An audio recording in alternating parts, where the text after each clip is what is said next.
buenas tardes. Gracias por este reencuentro de cada semana aquí en Canal Metro, en este espacio que con Fanny Vega hemos llamado Política, Producción y Trabajo. Un espacio que nos resulta cada vez más breve para poder contar todas las cosas que acontecen en esta Argentina tan dinámica. La campaña recién está empezando, pero no estamos hablando de la campaña para las elecciones de renovación legislativa del 27 de octubre próximo. Estamos hablando de la campaña del 2015. Como de eso no se habla, decía. Pero en definitiva, estamos viendo que los realineamientos de campaña, la redistribución de fuerzas que se está dando a través de las tendencias o intención de voto, todavía no tenemos resultados definitivos hasta que cierren las elecciones del 27 de octubre, no nos confundamos con eso. Pero las tendencias indican que no se podrá evitar que la sucesión presidencial, sean quienes fueran sus protagonistas, ya se ha iniciado en su fase inicial, que es la puja por los espacios políticos, por el discurso político y por la primacía de las ideas políticas dentro del imaginario de la opinión pública. Por eso también es muy importante advertir a los ciudadanos, a los que no entienden mucho del juego de la política, de la importancia que tiene entender cuáles son los tiempos, porque todavía a este gobierno le quedan más de 2 años y debe tratar de hacerse todo lo posible para que la gobernabilidad sea posible. Y como nosotros no hacemos periodismo amarillo, más allá de la corbata que traje hoy, creo que vamos a consultar a los protagonistas, a los que realmente están viviendo desde adentro la política electoral que está abriendo tantas incógnitas y tensiones como pocas veces se había visto en estos 30 años de democracia continua en Argentina. Y de esto vamos a hablar en nuestro próximo bloque, aquí, en Política, Producción y Trabajo.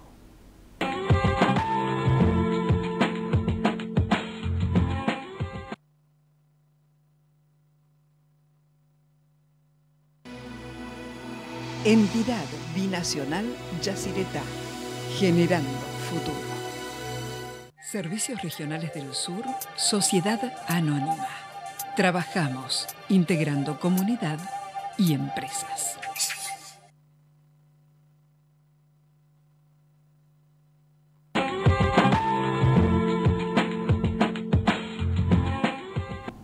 Estábamos hablando en el corte sobre por qué llegamos a este escenario político. Gustavo López, subsecretario general de la Presidencia. ¿Cuál es la respuesta para esa pregunta? Porque algunos sectores necesitan instalar,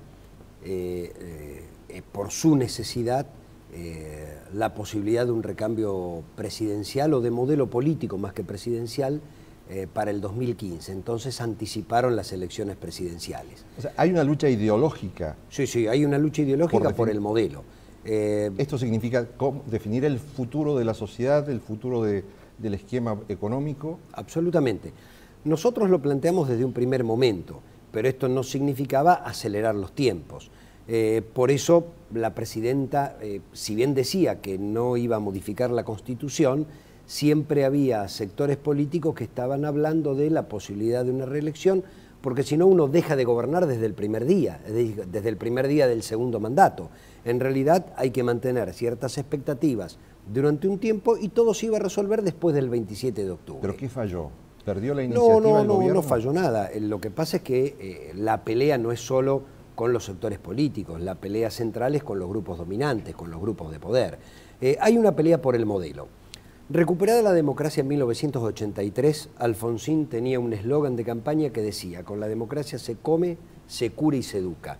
Porque creía realmente, profundamente, que alcanzaba con la recuperación de la democracia para cambiar las condiciones de vida, porque históricamente había sido así. Si uno ve el periodo 1916-1983, con el modelo democrático o con la democracia, no importa el gobierno que fuera, la Argentina crecían los índices de educación, de ocupación, bajaba la pobreza, bajaba la desocupación, y en las dictaduras el país se desindustrializaba, aumentaba la desocupación y se endeudaba. Pero con la democracia recuperada de los 80 no ocurrió esto. no mejoramos. ¿Y por qué no mejoramos? Porque el mundo había cambiado. Digo, el neoliberalismo, la globalización, se nos había venido encima, y esto que Alfonsín intentó hasta el año, uno podría decir, 87, después lo vencieron. Lo vencieron las fuerzas que tomaron el poder en la Argentina. O sea, los grupos económicos. La única pelea que hubo en la década del 90 era entre acreedores externos y acreedores internos. ¿Quién se quedaba con el país y quién se quedaba con el desguace del Estado? Si Alfonsín tampoco pudo dar una pelea frente a los grupos económicos ni frente a los medios. No pudo dar esa pelea, la intentó hasta el año 87, cuando pierde la elección de medio término. En el 87 pierde la gobernabilidad y está esa famosa frase de Mañeto: usted ya es un obstáculo. Y lo voltean, adelanta la salida con un golpe de mercado. ¿Son esos mismos actores los que hoy están queriendo de alguna manera demostrar que el gobierno es ineficiente, que es corrupto y todo lo demás? Cuando la democracia entrega la gobernabilidad a los grupos económicos, como está ocurriendo en Europa, comienza un periodo que va desde el 89 hasta la crisis del 2001-2003, en donde los presidentes manejan Ferraris o cultivan bonsái mientras gobiernan los poderosos. Recuperada la voluntad popular, desde mi punto de vista, con Néstor Kirchner, las cosas empiezan a cambiar. Ahora, la puja no empieza en el 2003, porque necesitaban gobernabilidad los propios grupos. Empieza 2006-2007. Se ve por primera vez con la crisis del campo. Entonces digo, mira, en el 2011 también había una puja por quién gobierna. Lo que pasa es que la presidenta sacó el 54% de los votos. Y ahora adelantaron la puja del 2015, y si bien el gobierno es primera minoría y no hay nadie que lo supere en cantidad de votos, porque hay emergentes parciales, los grandes grupos económicos están primero en una política de desgaste, si no la denuncia de la Nata del domingo pasado, absurda, pero dentro de la política de desgaste. Y por otro lado, la necesidad de ver si alguno de estos emergentes puede ganar las elecciones en el 2015. Pero, ¿qué es lo que se está discutiendo? El modelo político-económico. Pero si una empresa o unas empresas eligen a nuestro próximo presidente, ¿en qué queda la democracia argentina? Bueno, este es el problema de las democracias modernas. América Latina, después de estar sometida a las corporaciones durante más de una década, recuperó la soberanía. Pero esto que a nosotros nos pasó en los 90, Argentina, Brasil, porque uno podría decir Collor de Mello en la calle, Menem o cualquier otro presidente de América Latina gobernaban las corporaciones, hemos recuperado la voluntad popular. Lula, Kirchner, el Frente Amplio, Chávez. ¿Qué está pasando en Europa? No importa que gane el Partido Popular o el Partido Socialista Obrero Español. Lo que se aplica es una política de ajuste brutal, gane quien gane. Entonces, ¿quieren volver a ese esquema? El problema son el resto de los partidos políticos, que uno les dice, señores, medien entre la sociedad y el poder formal, porque si no uno termina discutiendo con los grupos económicos y si les toca gobernar a ustedes va a ser imposible. Recuerden lo que le pasó a Alfonsín en el 89. Ahora, este escenario que definió la presidenta cuando dijo yo quiero discutir con los jefes, este escenario de algún modo vuelve a poner la iniciativa del lado del gobierno. Sí, me parece que vuelve a poner la iniciativa del lado del gobierno, y en el medio tenemos un proceso electoral, digo, que va en paralelo, y por eso estas políticas de desgaste. Pero sí, a ver, el gobierno nunca ha perdido el norte. Digo, el esquema de expansión de la economía, del consumo, crecimiento económico, desarrollo de la industria, sorteamos dos crisis, la crisis norteamericana y la crisis europea. En este momento el país está creciendo al 5%. En octubre vamos a estar al 7% de crecimiento interanual, de octubre del 2012 a octubre del 2013. Es decir, con una desocupación del 7%, 7,2%, como se acaba de yo confirmar. vaticino que en diciembre, recién se va a conocer en febrero, vamos a bajar el 6,9%, que fue el mínimo del kirchnerismo en estos 10 años. Vamos a estar por cómo viene la progresión económica. Sin embargo, hoy el problema es político. ¿Por qué? Porque la economía, a algunos todavía les falta satisfacer demanda, faltan cloacas en muchos lugares, y en otros ya no alcanza lo que le das, porque el estándar está cubierto. Entonces, hay un sector de la población que demanda otras cosas, hay otro sector que todavía necesita.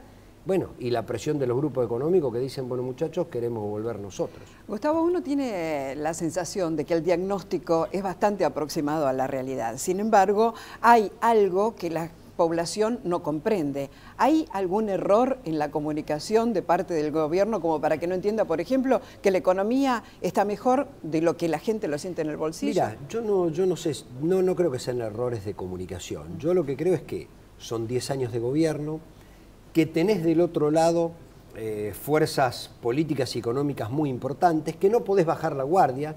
Digo, ganaste la elección con el 54%, nadie te garantiza que la vuelvas a ganar por el mismo margen, ni siquiera que la vuelvas a ganar. Es decir, esto es constante y permanente. A lo mejor alguien relajó y no, esto es la pelea por la construcción de sentido, esa famosa pelea cultural, es permanente.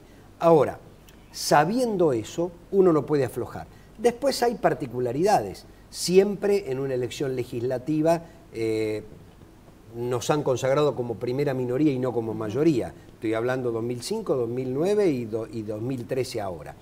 Y por otro lado, me parece que las PASO fueron muy bien aprovechadas por distintas fuerzas políticas, en Capital por el UNEN, en San Juan por el partido de Rodríguez Sá, y así sucesivamente, después, y no por nosotros. Entonces, creemos nosotros que podemos recuperar esos 5 puntos que debimos haber sacado por múltiples factores. En la provincia de Buenos Aires porque va a crecer el conocimiento público de Insaurralde, en algunas otras provincias porque todos los que compitieron no van a estar y entonces los votos no se van a sumar al competidor con el que estaban peleando. Digo, voy al caso de Pino en la capital, no todos los que votaron al UNEM van a votar a Pino. Bueno, yo creo que hay que ir a apelar a esos sectores que nos acompañaron en el 2011, en la capital sacamos el 35% de los votos a presidente y el 28% a diputados, hay que apelar a esos grupos, porque si esa gente te votó y te acompañó, es porque son sectores progresistas que aflojan en el medio término, pero que uno le tiene que decir, ojo, que se está delineando el 2015, como ustedes señalaron en la apertura del programa. ¿Pero cómo se hace para que la población tenga otra lectura de los mensajes que le lanzan, por ejemplo, espacios periodísticos o producciones como las de Jorge Lanata? Hay que ir a todos lados, hay que debatir, hay que sacar como se reaccionó ahora con lo del domingo. El mismo domingo, como ya se estaba atacando la investidura presidencial, como ese manto de sospecha, yo hoy hablaba con una radio de Córdoba que insistía, bueno, la sospechosa escala, mire, eso es una operación política, digo, es una escala porque el avión no puede volar tantas horas y el piloto tiene que dormir. Ahora, no es una sospechosa escala, una operación política la titula sospechosa escala. Bueno, si uno no lo contesta inmediatamente, el tema se instala. Entonces, hay que volver a tomar la ofensiva política. Cuando uno habla de ofensiva política es marcar la agenda. La presidenta lo hace con lo del miércoles en Santa Cruz. La ley de medios va a quedar sin definición de la Corte Suprema de Justicia. Mira, es un tema central. No porque se defina la democracia, sino se define la institucionalidad. La Corte ha demostrado que es independiente del poder político. Nosotros esperamos un fallo estrictamente jurídico.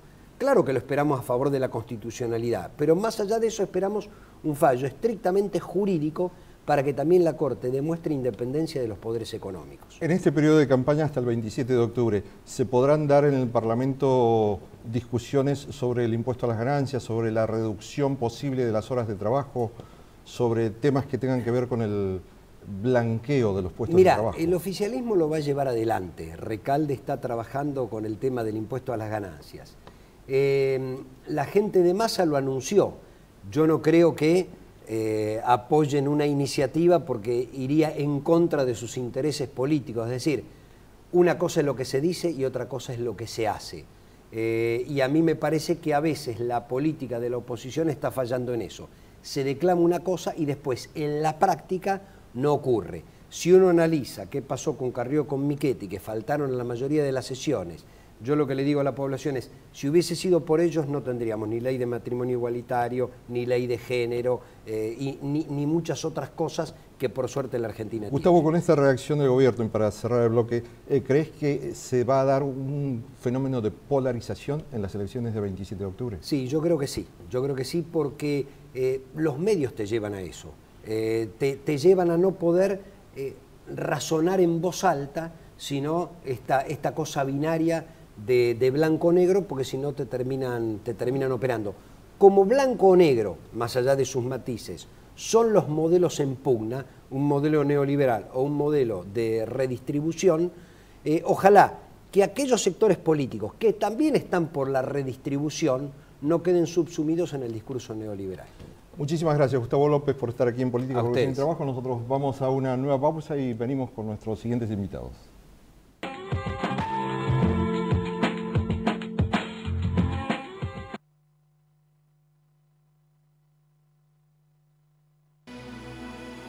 Entidad binacional Yacyretá, generando futuro.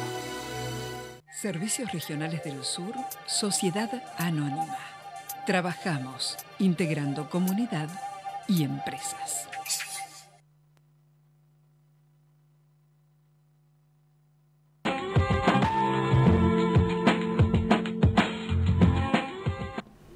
Y bien, ya hemos hablado de política. Vamos a hablar ahora de algunas políticas públicas, políticas educativas que son absolutamente necesarias cuando pensamos en un país que necesita poner en marcha su industrialización especialmente. Por eso hemos invitado hoy al ingeniero Miguel Ángel Sosa. Él es presidente del Consejo de Decanos de Ingeniería del Consejo Federal. Y también nos está acompañando Santiago Muñiz, licenciado en política, en ciencias políticas, y que también tiene una visión particular como joven de las necesidades que tiene la Argentina para producir. Porque es un especialista en políticas públicas. Entonces, gracias por estar aquí en Política, Producción y Trabajo. Para el decano Miguel Sosa, quería preguntarle, ¿realmente las universidades están comprometidas hoy con el desarrollo de los sectores productivos de nuestra economía nacional? Bueno, yo creo que sí. En particular, las facultades de ingeniería de Argentina, que están nucleadas bajo este Consejo Federal de Decanos de Ingeniería, tanto las públicas como las privadas, estamos trabajando fuertemente alineados con este Plan Estratégico de Formación de Ingenieros de la Secretaría de Políticas Universitarias del Ministerio de Educación de la Nación. ¿Y cuál es el objetivo? Bueno, tiene tres grandes líneas. Por un lado, esta necesidad de incrementar el número de ingenieros que se gradúan año a año en función de las necesidades del sistema productivo. Esto lo estamos logrando. Tenemos ahí en el 2016 un horizonte de lograr 10.000 ingenieros por año. Estamos superando los 6.500 en este momento. Es un aumento importante, más de un 30%. Es muy importante. El sistema productivo requiere más ingenieros permanentemente en los últimos años. En particular, hay distintos aspectos por los cuales no terminan de graduarse. ¿Cuáles? No tenemos suficientes aspirantes, hay desgranamiento en la carrera y un fenómeno nuevo de los últimos tiempos. Hoy hay más de 30.000 jóvenes argentinos que han aprobado más de 26 asignaturas y no terminan de graduarse porque están insertos en el mundo laboral, trabajando prácticamente como ingenieros en función de la demanda del sistema productivo. Y para ellos, en este caso, para que esos ingenieros realmente puedan tener su título, ¿qué necesitaría? Tendrían que tener un apoyo, porque ellos están buscando también su sostén económico. Bueno, estamos buscando estrategias, en parte al interior de la Facultad de Ingeniería, en parte tratando de ver cómo las empresas también pueden colaborar para que estos jóvenes puedan terminar sus estudios. La segunda gran línea es la internacionalización. Y ahí, si bien vemos al mundo en general, nos interesa mucho contribuir desde la Facultad de Ingeniería a esta articulación latinoamericana que vemos tan necesaria en el marco de las políticas de distintas entidades. Y la tercera, el desarrollo territorial sostenible. Que cada Facultad de Ingeniería, desde su lugar e inserta en su región, pueda, mirando sistemáticamente al entorno social y productivo, cada vez contribuir más a su desarrollo. Santiago Muñiz, como especialista en políticas públicas, desde tu área de desarrollo de tus actividades profesionales en Morón, ¿se da que las universidades se acercan realmente a la producción industrial, por ejemplo? Sí, ahí, en el lugar donde yo trabajo, que es, me desempeño, que es Morón, hay experiencias muy interesantes de la articulación del mundo privado, académico y obviamente, en este caso el gobierno local, articulando esas experiencias. Está el caso del Parque Industrial La Cantábrica o del PITAM, que es una experiencia innovadora y muy interesante. ¿Qué es el PITAM? El PITAM es un parque industrial de tecnología aeroespacial, aprovechando que hay una sede de la UTN vinculado a esa área académica, y tenemos una tradición en el distrito vinculado a la actividad aeronáutica, porque está la base aérea de Morón y la base aérea de Palomar, ambas dentro del territorio de Morón. O sea que en realidad es pensar el desarrollo local en función de construir un modelo de desarrollo para esa sociedad en función de la idiosincrasia, su historia, sus recursos humanos. Esa es una experiencia interesante. Nosotros después venimos trabajando desde Faro, que es una fundación en el cual queremos, es una usina de pensamiento, aportar el pensamiento estratégico para el desarrollo del país. Pensamos esta instancia desde dos etapas, digamos, ¿no? Por un lado, al inicio del 2003, lo que podríamos caracterizar como el contexto del desarrollo, que eran todas aquellas variables económicas principalmente, que promovían un incipiente proceso de reindustrialización y de poner en marcha el aparato productivo que había sido destruido en las décadas anteriores. Creo que después, en el 2007, hasta creo que con un proceso de normalización de la agenda política principalmente y de la agenda social del país, hay una actitud ofensiva del Estado de construir una política pública vinculada al desarrollo científico y tecnológico. Y pensar que en este mundo de hoy que vivimos, no solo alcanza la autonomía, la independencia económica o la soberanía política para construir un modelo de desarrollo nacional, sino también la soberanía científica. Y me parece que un hecho emblemático es la creación del Ministerio de Ciencia, Tecnología e Innovación Productiva. Miguel Sosa, hace poco viví una experiencia en la que me encuentro de pronto en la ciudad de Posadas con más de 100 decanos de facultades de ingeniería. ¿Se están acercando las cabezas del sistema educativo tecnológico? ¿Se están acercando realmente a las economías regionales, al conocimiento de la economía de nuestro país en todo su territorio? Bueno, sí, esa reunión precisamente fue de decanos del Consejo Federal de Decanos de Ingeniería, esta entidad nuestra que ya cumple 25 años. Yo creo que cada vez más las facultades de ingeniería son funcionales al desarrollo productivo y científico en la Argentina. Y esto no es casualidad, es función de una política de 10 años de apoyo a la Universidad Argentina por parte del Gobierno Nacional.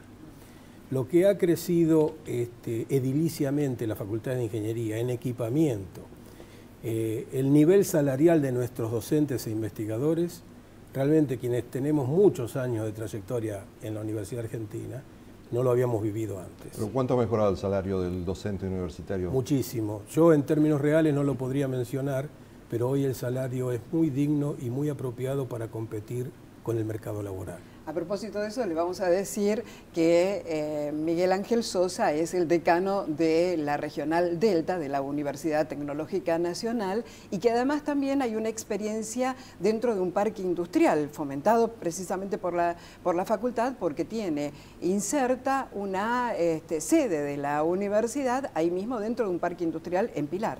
Sí, claro. Bueno, muchas facultades de ingeniería de la Argentina, en particular de la Universidad Tecnológica Nacional, tienen una política de transferencia.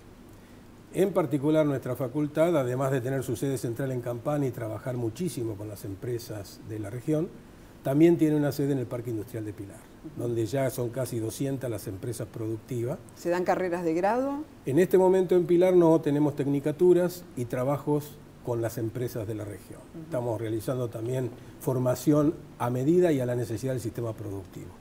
Miguel Sosa, Santiago Muñiz también es como especialista de políticas públicas, también es concejal del municipio de Morón. ¿Qué explicación se puede alcanzar desde el análisis de las políticas públicas sobre el resultado de las elecciones primarias de hace 2 semanas en el Gran Buenos Aires? Bueno, a ver... ¿Qué ha habido de aciertos y qué ha habido de errores para que se reflejen en esos resultados? Sí, yo creo que lo que primero que hay que caracterizar es el tipo de elección, digamos, ¿no? las elecciones de medio término no se juegan las mismas cuestiones que una elección en el cual está puesto en juego, en este caso un departamento ejecutivo, en el caso municipal, un gobernador o un presidente. Creo que lo que hay es un voto más expresivo de la gente. Y me parece que también en la primaria se vio eso, me parece que hay un escenario abierto. Lo que sí creo que hay una diferencia de votos por parte del Frente Renovador en la provincia de Buenos Aires, en lo que es la primera sección electoral, que tiene que ver con la situación geográfica o georreferencial de mayor incidencia política que tiene ese espacio. Yo lo que sí creo que me parece que no hay que hacer análisis apocalípticos, es una elección primaria, una elección, y lo que hay que hacer es escuchar las urnas y hacer una autocrítica, porque evidentemente puede haber situaciones que es necesario resolver. Lo que sí creo es que, como explicaba el compañero que estuvo en el bloque anterior, el subsecretario de la Presidencia, lo que uno no puede resignar es el mandato popular que recibió por más del 54% de los ciudadanos de este país, digamos, y hay que seguir un rumbo, porque una cosa es corregir las cosas que pueden no estar muy bien, y otra cosa es hacer un giro en esta situación. Miguel Sosa, para aprovechar en el último minuto su conocimiento de las universidades, ¿cómo se está viviendo este proceso electoral dentro de la educación técnica? Bueno, hay mucha politización, se vive con intensidad también. En general las facultades de ingeniería en particular tienen menos politización, sobre todo si son del interior. Yo entiendo que es en las grandes ciudades donde hay un movimiento político partidario dentro de las universidades. En general, mi experiencia en la Facultad de Ingeniería se vive de otra manera. Nosotros tenemos grandes expectativas de que un modelo que pretende realizar investigaciones originales en la Argentina, que pretende sustituir importaciones, que pretende completar cadenas productivas, que pretende promover el trabajo regional, que pretende industrializar en origen y poblar e industrializar y desarrollar por completo todas las regiones del país, continúe. Es nuestra expectativa y es para lo que estamos trabajando, y realmente es muy convocante para los ingenieros de la Argentina poder estar trabajando y apoyando este tipo de desarrollo. Miguel Sosa, muchísimas gracias por estar aquí en Política, Profesión y Trabajo. Santiago Muñiz, gracias por venir a visitarnos y aportar tus ideas. Y con Fanny Vega lo saludamos a usted hasta la semana próxima aquí en Canal Metro, y le invitamos a ver nuestra página, que es srsur.com.ar, porque allí están las cifras de crecimiento económico de las que los medios están hablando muy poco en estos días.